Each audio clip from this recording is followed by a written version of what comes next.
than hobbyists. I've mentioned before how most so-called skateboarders just carry the board around more as a fashion accessory than an actual practical tool to get from A to B, bowing at the altar of fashion with all the rad brands. They used to hang around skateboard clothing shops like street urchins, making the minimum wage manager a modern day Fagin, all hopeful for recognition. As far as I am aware, there have only been 3 people ever that were good at skateboarding. Tony Do-A-Kickflip Hawk is the person that is most known for the so-called sport, but he must be getting on. Maybe that's why he just drives around telling others to do a kickflip than rather doing one himself. Another well-known skateboarder was Bart Simpson. I think he has the best technique and is especially good seeing he's just a cartoon character, but like most skateboarding youths, he is just two-dimensional. The best skateboarder though is Marty McFly. He is so good he didn't even need wheels, so he is the best at it. Don't get me wrong, in my youth I played more than my fair share of Tony Hawk's 2 on the PlayStation 1, mainly because the soundtrack was awesome and it had great graphics for the time. These days, councils have pumped money into building dedicated skate parks for them to ollie and grind with representations of the environment the skaters should enjoy.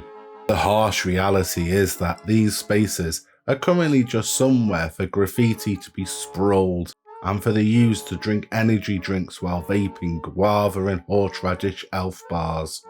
Anyway, as no one uses these parks, we found one whilst out and about and decided it was time to get the yellow lunchbox out.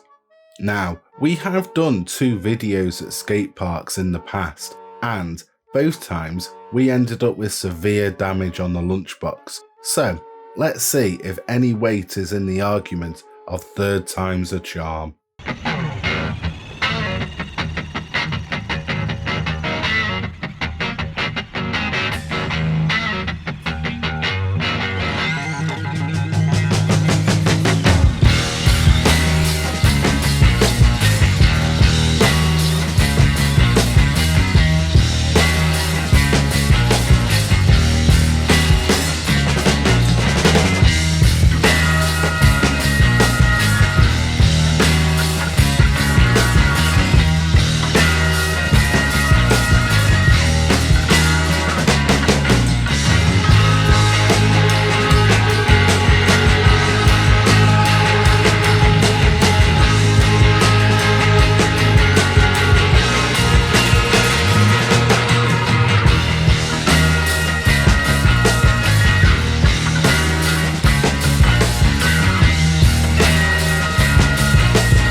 was an enjoyable romp through the bleak concrete park. I guess one issue with skateboarding is the injuries. Maybe this is why most skaters carry the boards rather than the serving suggestion of the boards carrying them. Now, unfortunately, this video was a little bit more choppy than I usually like. The main reason, well, outtakes. Sometimes we do have nearly more outtakes than we should, and today was no exception. So I've put all these together for your enjoyment. I think this will end in disaster going off here.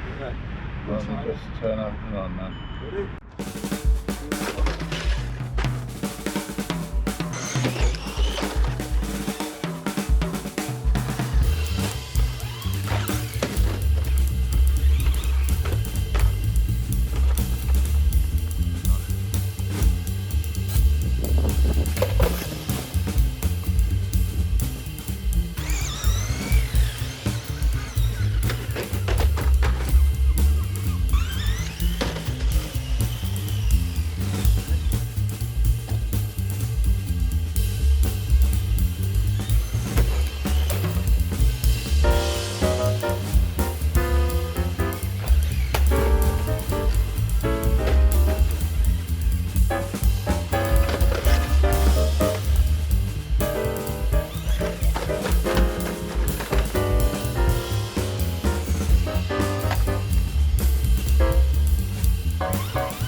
As you can see, critical damage occurred once again.